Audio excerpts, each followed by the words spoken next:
guys, welcome back with me Eva in About English episode 9. Di video kali ini aku akan menyampaikan atau membahas tentang cara-cara yang harus kita lakukan ketika kita berpidato di depan umum dalam bahasa Inggris. Kebanyakan dari kita ketika berpidato kita akan merasa nervous dan juga nggak pede atau malah takut. Nah, mungkin karena experience yang buruk yang pernah kita lakukan ketika kita show pidato kita, atau mungkin karakter kita yang nggak bisa berbicara di depan umum.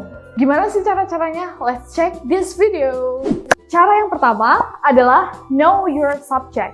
Pahami subjekmu atau topik yang kalian sampaikan ketika ingin berpidato. Ketika kalian sudah memahami apa yang kalian ingin sampaikan kepada banyak orang, kalian akan merasa lebih confident dan juga natural ketika kalian menyampaikan pidato tersebut. Beda lagi ketika kita tidak mempunyai preparation dan tidak paham dan tidak begitu paham tentang apa yang kita sampaikan. Itu akan membuat kita nervous dan juga bingung apa yang harus dibicarakan. Cara yang kedua adalah train your body. Train your body adalah melatih tubuh kita dengan cara berdiri pastinya di atas stage. Dan ketika kita berdiri, kita berusaha untuk mengatur diafragma pernafasan kita.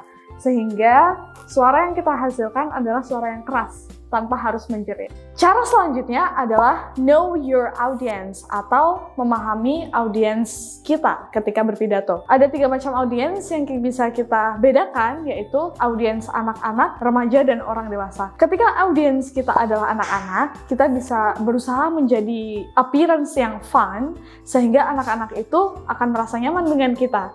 Bisa diselipi game atau mungkin ice breaking ketika kita menyampaikan pidato. Kalau audiensnya adalah orang-orang dewasa, kita harus terlihat meyakinkan sehingga kita akan merasa nyaman dan juga dipercaya oleh mereka. Cara selanjutnya adalah hindari opening yang bertele-tele. Nah, kenapa? Karena opening merupakan pembuka. Maksudnya hal yang harus kita showkan dengan baik. Ketika audiens sudah merasa terkesan dengan opening kita, maka mereka nggak akan malas ketika mendengarkan pidato kita selanjutnya. Nah, di dalam opening, kita bisa menggunakan cara bertanya kepada audiens atau menyampaikan fakta yang hot atau yang viral sekarang, dan juga menyampaikan ide utama di dalam pidato itu, sehingga audiens akan tertarik dengan apa yang ingin kita sampaikan. The next one is smile at the audience, atau memberikan senyuman kepada audiens. Nah, kenapa kita harus melakukan cara itu? Karena dengan tersenyum, kita akan merasa lebih enjoy dan relax ketika ingin berpidato. Bukan cuma kita sih, tetapi juga si audiensnya sendiri. Mereka akan merasa nyaman dengan kita karena si speakernya ramah dan terkesan akan memberikan suasana yang nyaman juga untuk mereka. So, don't forget to smile when you are speaking in front of the audience. Cara selanjutnya adalah engage the audience. Nah, engage the audience itu apa sih?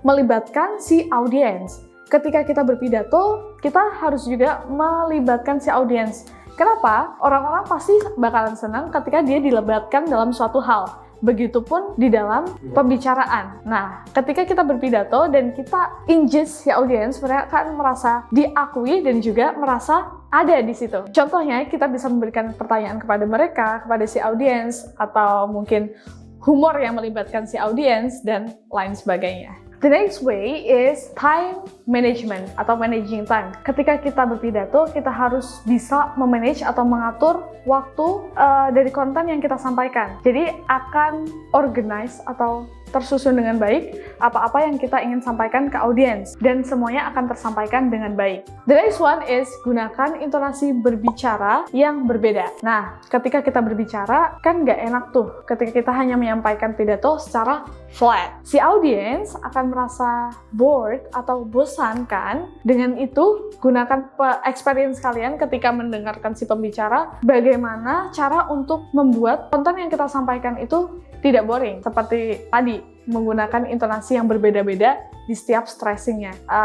Misalnya ketika kita ingin menyampaikan sesuatu yang sangat kita ingin sampaikan, kita bisa menyampaikannya dengan stress yang tinggi. atau meledak-ledak, misalnya ketika kita marah ataupun sedih, semuanya memiliki intonasi yang berbeda-beda. The last one atau cara yang terakhir adalah dengan menggunakan bahasa tubuh, atau di dalam bahasa Inggris kita biasa menyebutnya dengan body language. Nah, fungsi dari body language ini adalah untuk membuat kita tenang dan relax. Nah, pastinya nggak kaku dong dalam menyampaikan pidato itu. Ketika kita menyampaikan pidato dengan body language, maka akan lebih hidup dan si audiens akan mencerna atau menerima pidato kita dengan baik karena kita memiliki ekspresi yang sangat menarik perhatian mereka dan bisa membuat mereka lebih paham apa yang kita sampaikan. Nah, jadi itu tadi beberapa cara yang bisa teman-teman lakukan ketika berpidato bahasa Inggris di depan audiens. Well, thank you so much for watching this video. Jangan lupa subscribe dan comment below and like. So, jadi teman-teman bisa support supaya channel ini bisa berkembang. Thank you and see ya, Tata! Kampung Inggris WR